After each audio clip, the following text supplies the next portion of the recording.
Hello readers, I'm Amy and we are going to go ahead and do a small August wrap-up. So if you're not already caught up, recently I've decided to start doing my wrap-ups just like every couple books as I finish them because it's a lot less work and it makes me less likely to keep putting off my wrap-up because it's overwhelming. So let's go ahead and get started here. Let's see, I have so many books that I've gone through this month. Battle Angel Alita. So this is different. For me, I read a manga. That's actually pretty mind-blowing. I read a couple of them with some friends back in high school because I had one friend in particular who was really into manga. It was just never my thing. I'm gonna be completely honest here. I don't particularly like manga or anime. I'm not into the art style. I think a lot of the stories are really weird, like beyond my comfort level, kind of weird. My husband was watching Beastar the other day, and I'm like, what is that? That is my personal thing. That is completely my own opinion.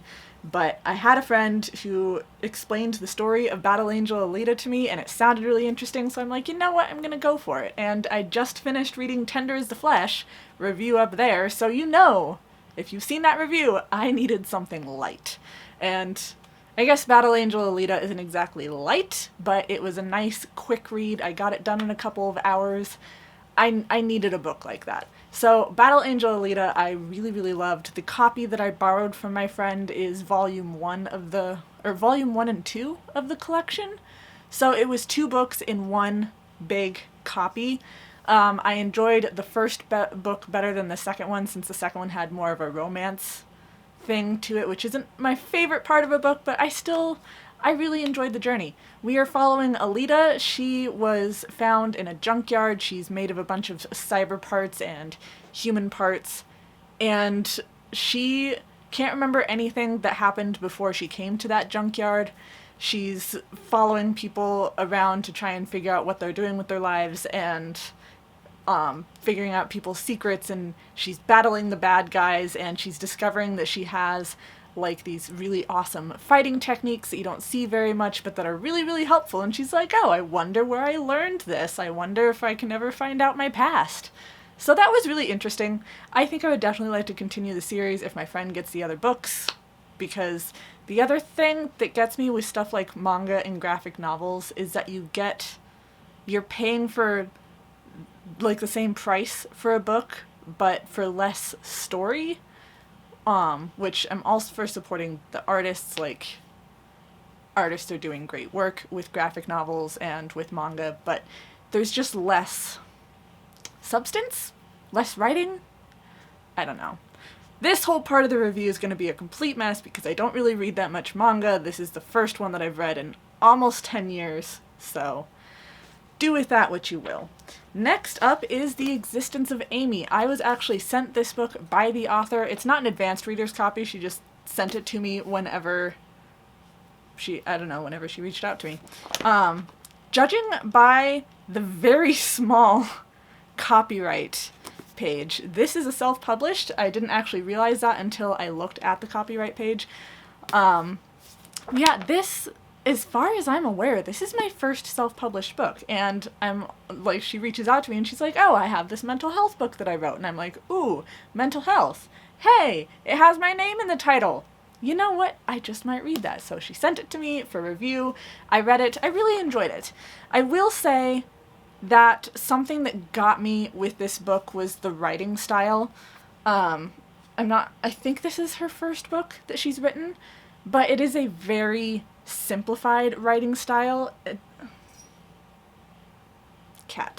It's a very simple writing style. It's not like a young adult sort of simple. It's just like very basic writing, which isn't my favorite kind of writing, but for the content of the book, I think that it worked really well because it was something that was really easy to pick up and put down as needed.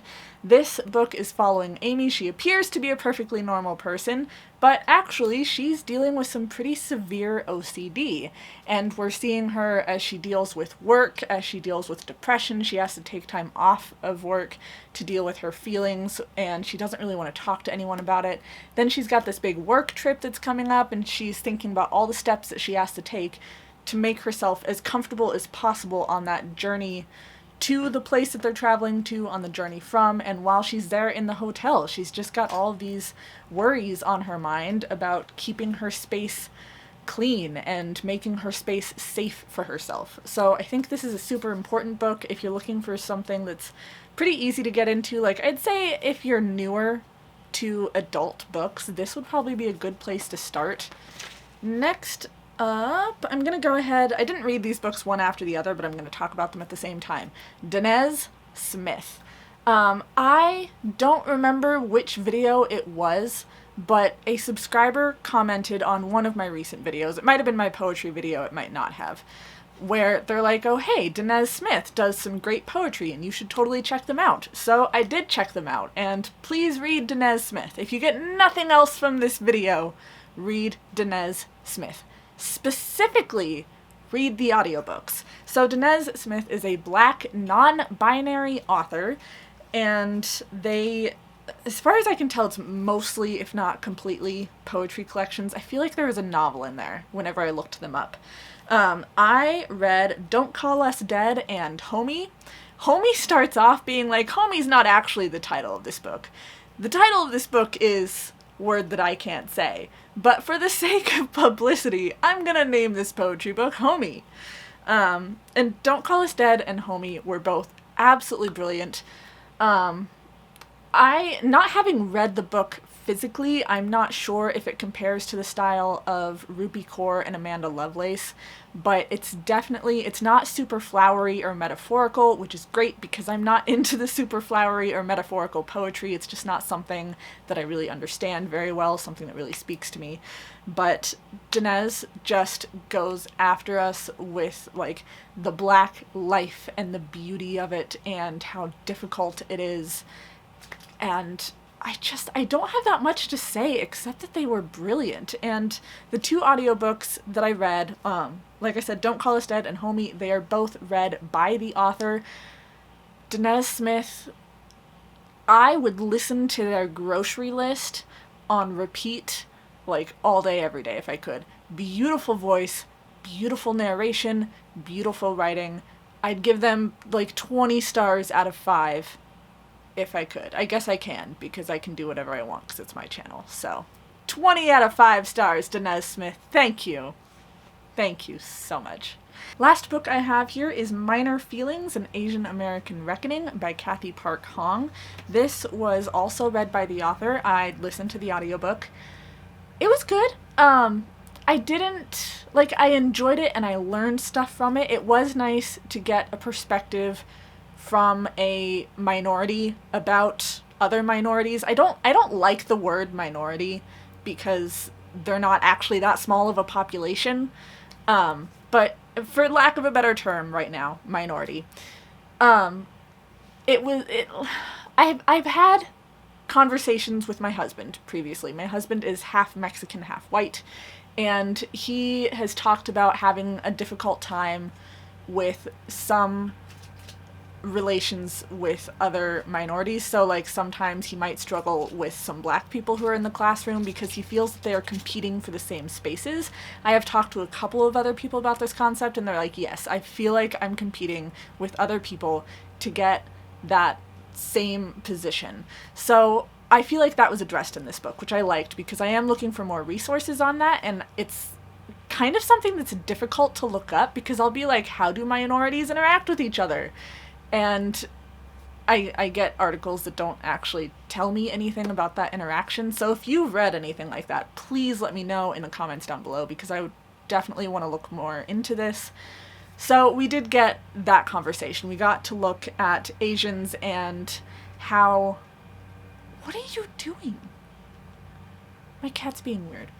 we got the perspective of Asians and how they relate to I think it was mainly black people, as well as other minorities, and like Asian stereotypes compared to black stereotypes. And she discusses a situation where there was a white man with a black wife who had a very racist interaction with our Asian author.